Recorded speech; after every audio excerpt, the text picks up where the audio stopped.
Bismillahirrahmanirrahim. Assalamualaikum warahmatullahi wabarakatuh. Alhamdulillahirrabbilalamin. Wassalatu wassalamu ala asrafil anbiya wal mursalin wa ala alihi washabihi ajma'in. Allahumma salli ala sayyidina Muhammad wa ala ali sayyidina Muhammad. Sebelum itu saya ingin memperkenalkan diri terlebih dahulu. Perkenalkan, nama saya Muhammad Fazli. Saya dari kelas PMH 2B. Tujuan saya membuat video ini yaitu untuk memenuhi tugas ujian tengah semester mata kuliah pengantar hukum Indonesia.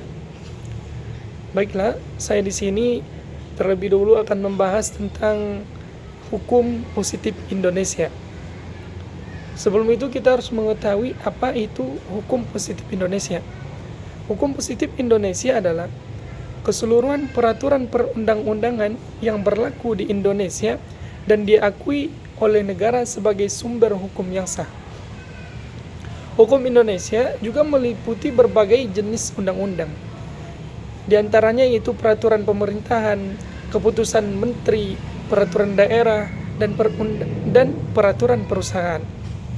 Hukum Indonesia ini juga mencakup keputusan pengadilan yang telah berkekuatan hukum tetap.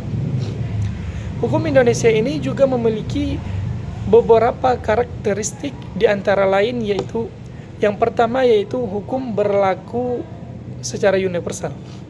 Apa itu hukum berlaku universal? Yaitu hukum positif Indonesia yang berlaku untuk semua orang yang berada di wilayah Indonesia, baik itu warga negara Indonesia maupun warga asing. Yang kedua, hierarki. Apa itu hierarki? Hierarki yaitu hukum positif Indonesia yang memiliki hierarki peraturan perundang-undangan yang harus diikuti oleh setiap orang dan instansi pemerintah. Undang-undang pemerintah berada di puncak hierarki, diikuti oleh peraturan pemerintah, peraturan menteri, peraturan daerah, dan peraturan perusahaan. Yang ketiga, dinamis. Apa itu dinamis? Dinamis yaitu hukum positif Indonesia yang dapat berubah dan berkembang sering dengan kebutuhan dan perkembangan masyarakat dan negara. Yang keempat, sanksi. Apa itu sanksi?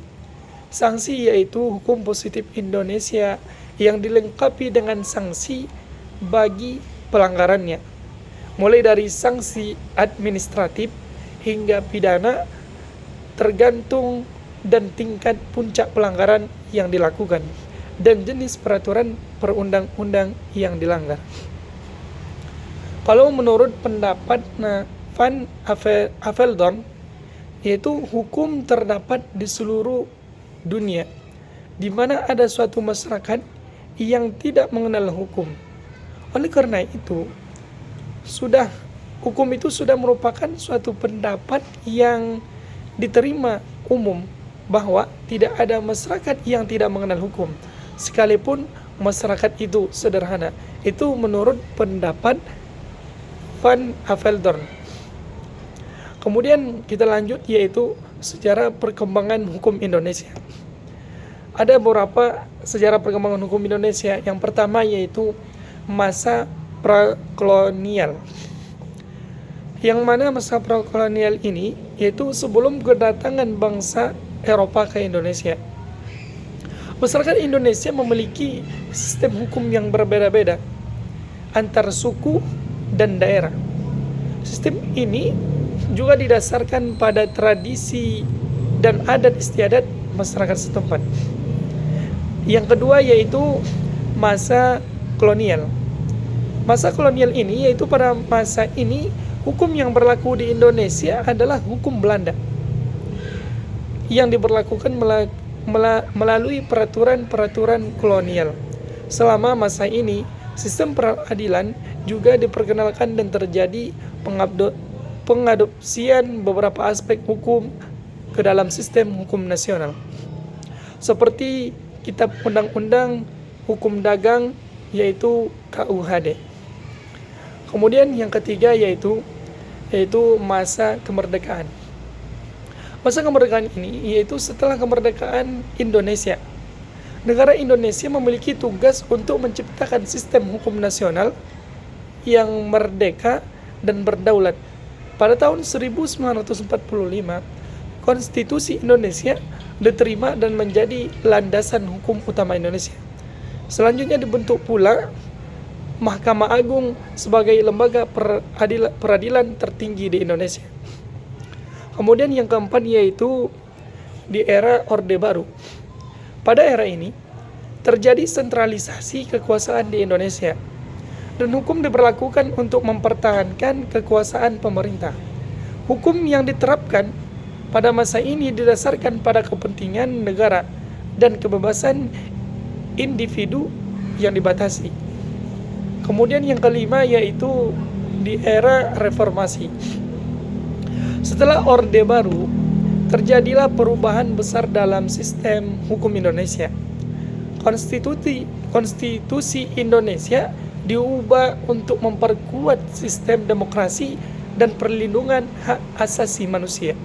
Reformasi hukum juga dilakukan untuk meningkatkan kepastian hukum dan penegakan hukum yang lebih adil dan transparan. Kemudian dalam perkembangan selanjutnya yaitu Indonesia berusaha meningkatkan sistem hukum nasionalnya melalui perubahan peraturan perundang-undangan yang berkelanjutan. Di antaranya yaitu dengan membuat undang-undang tentang hukum acara perdata, hukum acara pidana, hukum perdata, hukum pidana, hukum agraria, dan lain sebagainya. Kemudian kita lanjut yaitu sumber hukum Indonesia terdiri dari beberapa jenis. Di antaranya yaitu sumber hukum Indonesia yang pertama yaitu Undang-Undang Dasar Negara Republik Indonesia tahun 1945 atau yang kita kenal sebagai UUD 1945. Undang-Undang 1945 ini merupakan sumber hukum tertinggi di Indonesia yang menjadi dasar bagi pembentukan dan pengaturan sistem hukum Indonesia. Sedangkan yang kedua yaitu undang-undang atau yang biasa disebut UU, merupakan produk hukum yang dibuat oleh DPR dan Presiden sebagai lembaga legislatif. Undang-undang ini juga menjadi landasan bagi pengaturan kehidupan bermasyarakat, berbangsa, dan bernegara. Yang ketiga yaitu peraturan pemerintah. Peraturan pemerintah ini merupakan peraturan yang dikeluarkan oleh pemerintah sebagai lembaga eksekutif yang mengatur pelaksanaan undang-undang. Kemudian yang keempat yaitu peraturan presiden. Peraturan presiden ini merupakan peraturan yang dikeluarkan oleh presiden sebagai kepala negara dan kepala pemerintah yang mengatur tentang pelaksanaan undang-undang. Yang berikutnya yaitu yang kelima yaitu peraturan menteri. Peraturan menteri merupakan peraturan yang dikeluarkan oleh menteri sebagai penjabat publik yang mengatur pelaksanaan undang-undang atau peraturan presiden. Kemudian yang keenam yaitu keputusan presiden. Keputusan presiden merupakan keputusan yang dikeluarkan oleh presiden yang memiliki hukum yang sama dengan peraturan presiden dan Perpres. Kemudian yang ketujuh yaitu keputusan menteri. Keputusan menteri merupakan keputusan yang dikeluarkan oleh menteri yang memiliki kekuatan hukum yang sama dengan permen. Yang kedelapan yaitu peraturan daerah atau perda. Merupakan peraturan yang dibuat oleh DPRD provinsi atau DPRD kabupaten atau kota untuk mengatur kepentingan daerah sesuai dengan undang-undang. Adapun yang kesembilan yaitu keputusan gubernur. Keputusan gubernur merupakan keputusan yang dikeluarkan oleh gubernur yang mengatur pelaksana pada perda dan undang-undang dan wilayah provinsi. Selain sumber hukum di atas, sumber hukum Indonesia juga mencakup keputusan pengadilan, doktrin, hukum adat, dan kebiasaan yang berlaku di masyarakat. Kemudian kita lanjut yaitu tentang hukum perdata.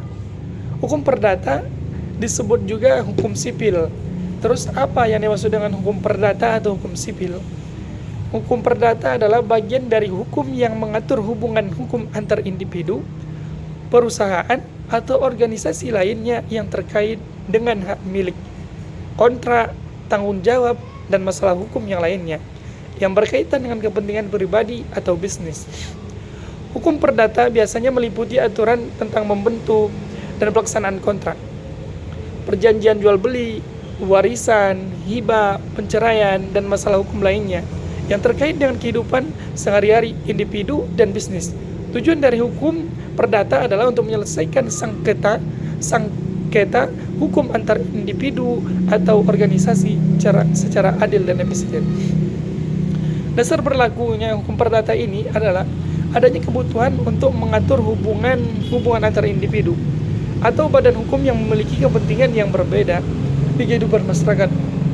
Hukum perdata ini juga berlaku untuk mengatur hukum antar individu atau badan hukum yang bersifat pribadi, seperti perjanjian, pembelian dan penjualan, sewa menyewa, pinjaman, warisan, dan lain sebagainya.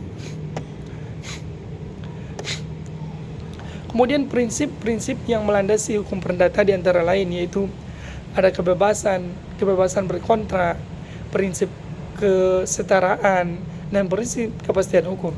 Kebebasan hukum berkontrak ini memungkinkan individu atau badan untuk membuat perjanjian yang sesuai dengan kepentingan masing-masing.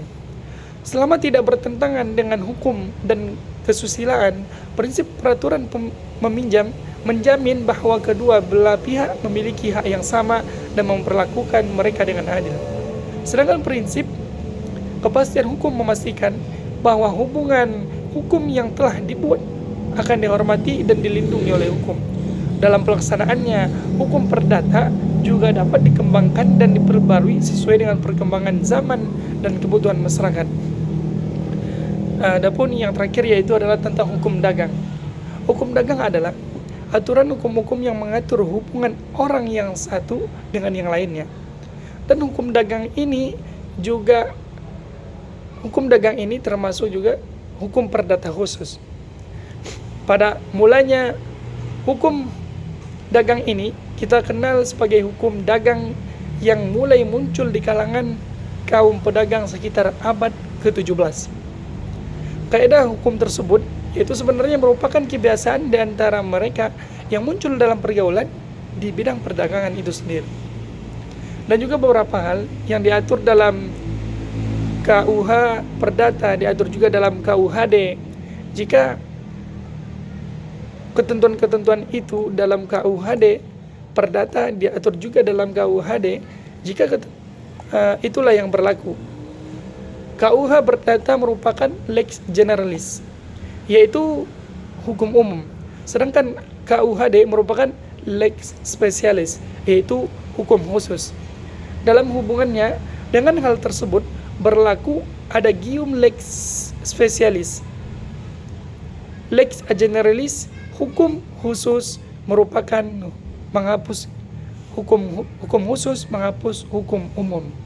Mungkin itu saja yang dapat saya presentasikan. Jika ada kata-kata yang salah atau ada kata-kata yang kurang pada tempatnya, saya mohon maaf yang sebesar-besarnya. Wallahul muwaffiq ila aqwamit thoriq. Wassalamualaikum warahmatullahi wabarakatuh.